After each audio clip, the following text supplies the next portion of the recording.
Aesthetics मेडिस्पाला कशा करता आला होतास?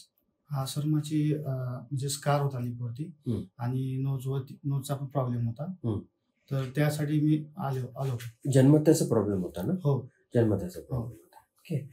तर त्याचं निदान आपण इथे केलं. हो. बरोबर आहे ना? तुला फॉर्म फर्स्ट बायलॅटरल क्लेफ्ट लिपची कंडिशन होती.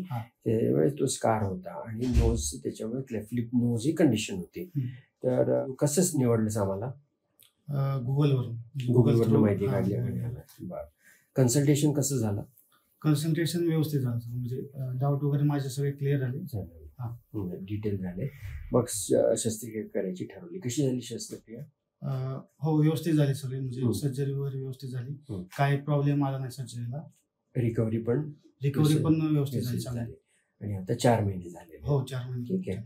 तर कसं वाटलं तुला अनुभव, सगळा एक्सपिरियन्स चांगला वाटला. पहिल्यापेक्षा म्हणजे इफेक्ट आहे चांगला. रिझल्ट आहे. ठीक आहे. 4च महिने झाले, त्यामुळे अजूनही सूज आहे आणि आणखी सुधारणा आहे. प्रक्रिया चालूच राहणार. ठीक आहे. ओके. थँक्यू.